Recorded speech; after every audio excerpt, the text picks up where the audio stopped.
वारकरी संप्रदायावर मोठी शोककळा पसरली. वारकरी संप्रदायाचा एका प्रसिद्ध कीर्तनकाराचा मृत्यू झालाय आणि या मृत्यूने अवघा वारकरी संप्रदाय हळहळून गेलाय.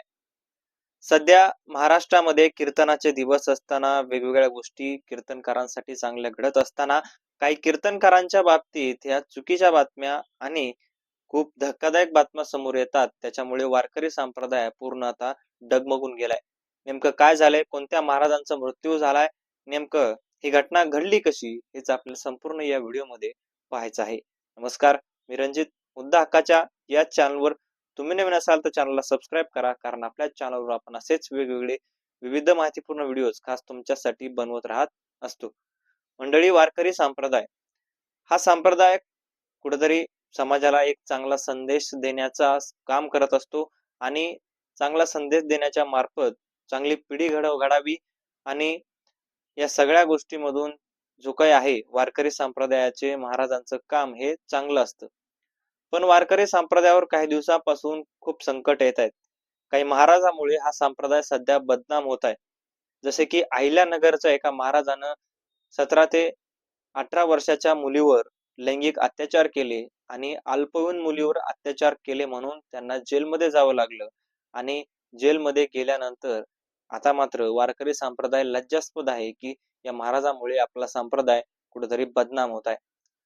मात्र काही दिवसापूर्वी अशा सुद्धा बातम्या आल्या की अपघाताने काही महाराज गेले, अपघात झाला म्हणून गेले.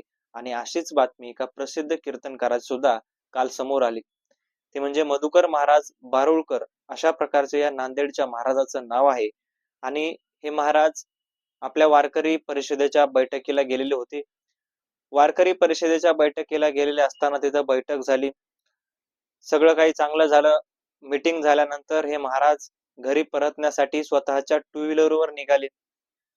आणि यांचं काम असं होतं की अंधश्रद्धावर मात करायची.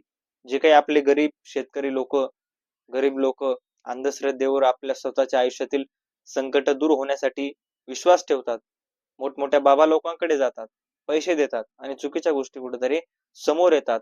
हे आज आपण अशोक खराच्या प्रकरणानं पाहिले.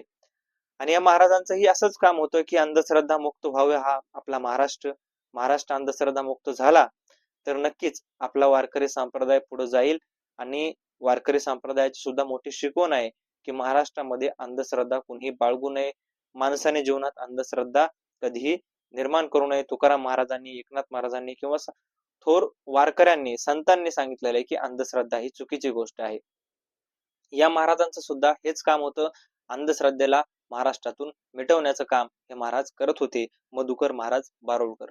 मात्र वापस ज्या वेळेस हे बैठक आटोपून निघाले होते त्यावेळेमध्ये टू व्हीलरवर जात असताना समोरून एक हायवा येते.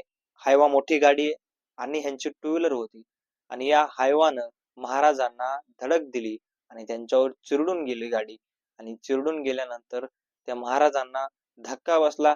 जोरामध्ये धक्का बसल्यानंतर त्या महाराजांचा ऍक्सिडेंट ज्या ठिकाणी झाला, अपघात ज्या ठिकाणी झाला, त्याच ठिकाणी दुर्दैवी अंत झाला, दुर्दैवी मृत्यू झाला.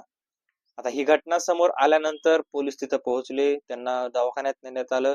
मात्र दवाखान्यात नेण्याचा कुठलाही काही फायदा झाला नाही. आणि फायदा न झाल्यामुळे त्यांचा दुर्दैवी मृत्यू त्याच ठिकाणी झालेला होता, अशा प्रकारचं डॉक्टरांनी सांगितल्यानंतर त्या ठिकाणी त्यांचा जे काही आहे ते झालं.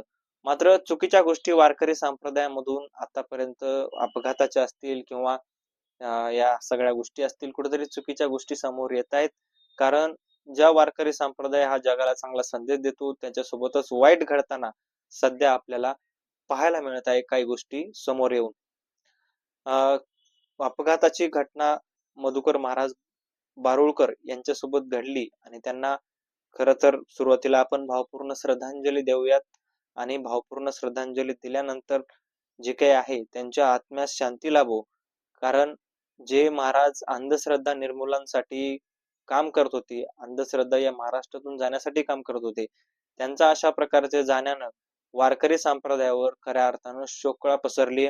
जो आपल्यासारखे सामान्य लोक वारकरी संप्रदायाचे विचार घेऊन चालतात आणि वारकरी संप्रदायाकडे कुठं आदर्श मानून चालतात, त्यांच्या सोबत ही चुकीच्या गोष्टी घडतायत. कुठेतरी देवेंद्र फडणवीस मुख्यमंत्री आहेत आणि मुख्यमंत्र्यांनी स्वतः याच्यावर लक्ष घालून त्यांना मदत जी काही आहे त्यांच्या कुटुंबियांना असेल किंवा वारकरी संप्रदायाला सुद्धा अशा प्रकारचे जे काही आहे ते मोठमोठ्या महाराजांना म्हणतो आपण की त्यांना चांगल्या गोष्टीमध्ये सपोर्ट करावा आणि मुख्यमंत्र्यांकडे हीच मागणी राहील की अपघात कशा प्रकारे कमी होतील याच्यावर सुद्धा लक्ष घालावे.